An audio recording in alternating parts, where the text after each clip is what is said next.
guys, masih bersama tour guide kalian di Items Informasi ke teman-teman milenial. Pastinya di mata milenial Indonesia TV, matanya Indonesia.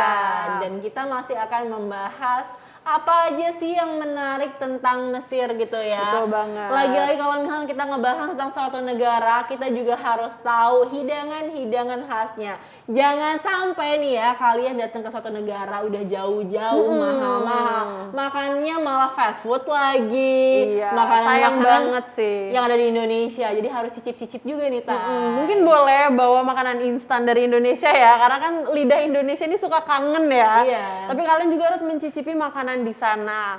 Dan karena perbedaan negara yang jauh ya jaraknya, otomatis kan budaya di sana juga beda dan bahasanya juga jauh berbeda.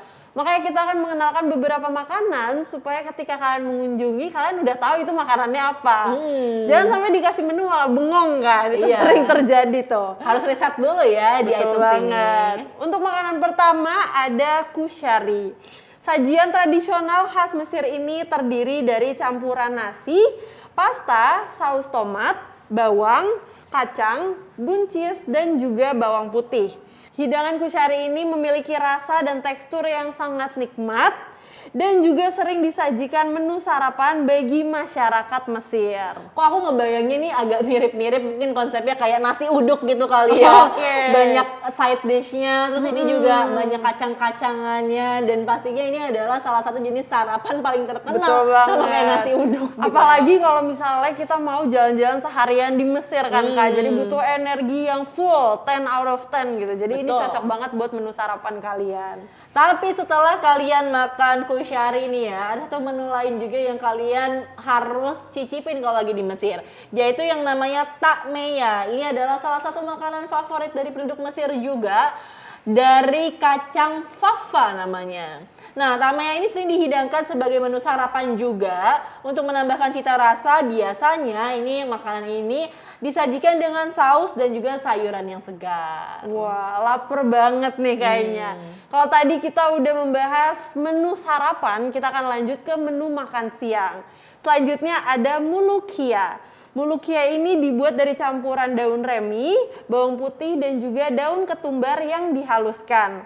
Sebagai pendampingnya, biasanya penduduk Mesir ini menyajikan mulukia dengan nasi ataupun roti, dan bisa juga dengan lauk seperti ayam, daging sapi, ataupun ikan. Selain sebagai menu makan siang, mulukia ini juga bisa dijadikan menu makan malam. Wah, kalau misalkan tadi udah makanan berat, sekarang kita coba eksplor cemilan dari Mesir. Ada yang namanya hawaushi. Kalau ini kalau kita lebih familiar, konsepnya tuh kayak roti panggang gitu, Oke. Teh. Teksturnya tapi renyah. Jadi kalau misalkan kalian makan ini biasanya ada isiannya berupa daging. Nah, hawaushi juga dikreasikan dengan aneka isian lain kayak sosis, ayam, atau sayur-sayuran. Biasanya lebih banyak yang asin berarti. Berarti roti asin gitu ya? Yes, tapi Oke. garing gitu kali ya. Oke, boleh banget bagi kalian yang memang pengen cemilan asin kan biasanya. Atau alternatif lainnya kalian juga bisa nyobain kebda iskandarani. Namanya cukup panjang, tapi intinya sebenarnya makanan ini tuh mirip dengan hotdog. Jadi kebda ini atau kebda iskandarani ini dibuat dari roti gandum yang berbentuk memanjang, kemudian diisi dengan kushari atau tumisan makaroni gurih nan lembut. Makanan ini mudah ditemui di kawasan Alexandria. Nah, yang terakhirnya rekomendasi makanan dari aku adalah fatah. Jadi ini kalau misalkan kalian tahu, masyarakat Mesir ini senang banget mengkonsumsi daging-dagingan seperti domba dan juga sapi. Nah, kalau misalkan masyarakat Mesir mengkonsumsi ini dan hidangan fatah ini biasanya adalah makanan momentual. Biasanya kalau misalkan lagi merayakan pernikahan atau kelahiran dari bayi. Nah, untuk acara-acara khusus daging yang digunakan itu biasanya adalah daging domba. Sementara kalau misalkan acara yang nggak terlalu spesial, biasanya digunakan adalah daging sapi. Biasanya ini daging-dagingan ini disajikan pula dengan nasi, roti pita, saus tomat, dan juga bawang putih. Wah, baru ngebahas aja kayaknya ini udah penuh dengan energi dan lumayan kenyang sih aku. Udah siap untuk jalan-jalan ke tempat-tempat yang unik di Mesir. Betul banget, karena tadi Taya juga udah sempat mention bahwa sejarahnya Mesir ini emang luar biasa panjang dan pastinya eksotis-eksotis tempatnya. Salah satu tempat yang aku rekomendasikan yang pastinya ini bersejarah juga di Mesir, yaitu adalah Kolossi Memnon.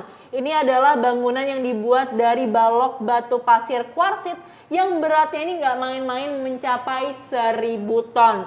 Jadi bangunan Kolossi ini terletak di selatan kota Luxor, tingginya juga mencapai 18 meter. Kalau misalkan kalian ke sana, ada 2 patung raksasa yang mewakili Firaun Amenhotep III. Dan kedua patung tersebut itu menandai pintu masuk ke kuil penguburan Amenhotep III. Serta menurut Lonely Planet bahwa tempat wisata ini sudah ada sejak zaman Yunani kuno. Wow, udah lama banget ya Kak berarti. Dan mumpung energi kita masih full, kita langsung lanjut ke destinasi berikutnya yaitu Kuil Luxor. Kuil Luxor ini berada di sekitar Sungai Nil yang dibangun dari batu pasir. Tempat ini berdiri di bekas Thebes dan ditujukan untuk menghormati Dewa Amon. Menurut World Atlas, Kuil Luxor ini dibangun dengan waktu yang sangat lama. 2 patung raksasanya menggambarkan pengaruh Ramses II yang begitu kuat. Kemudian ada pilon yang dibangun setinggi 24 meter dengan 6 patung besar Ramses II.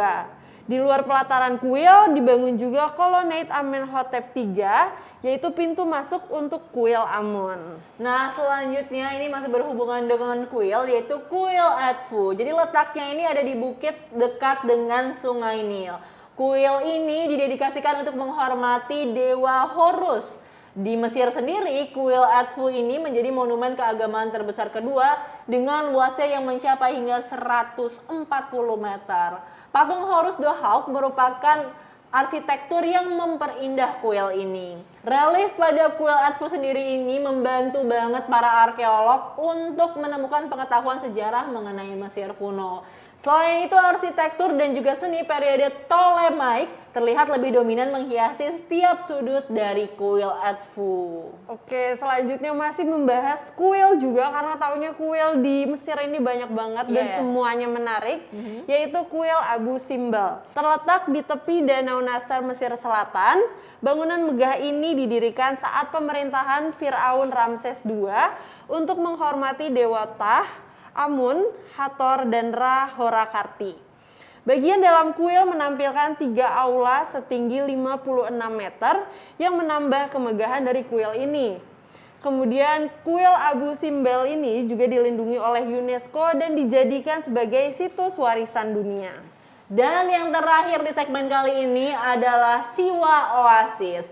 Dilansir dari situs halaman Oddity Central, Oasis Siwa adalah salah satu kawasan pemukiman paling terpencil yang ada di Mesir yang juga menjadi tempat wisata yang sangat populer. Nah, teman milenial semua, kalau kalian mau ke Oasis Siwa, dia ini terkenal karena salah satunya kolam garamnya yang sangat indah dengan air berwarna biru turquoise. Warna air tersebut tentu saja sangat kontras dengan kawasan sekitarnya yang kalau kita tahu ya, Mesir itu kan mungkin banyak padang pasirnya yang berwarna kuning kemerahan akibat cuacanya yang sangat kering. Kemudian Oasis Siwa sendiri berlokasi di antara Cekung Qatar dan Laut Pasir Besar yang ada di Gurun Barat. Panjang oasis ini juga lumayan jauh ya, ini sekitar 80 km dengan lebar 20 km.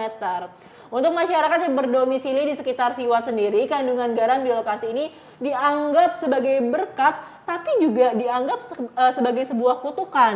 Kenapa tuh? Kenapa? Karena bertahun-tahun lalu masyarakat ini memanfaatkan kandungan garam yang ada untuk diperdagangkan.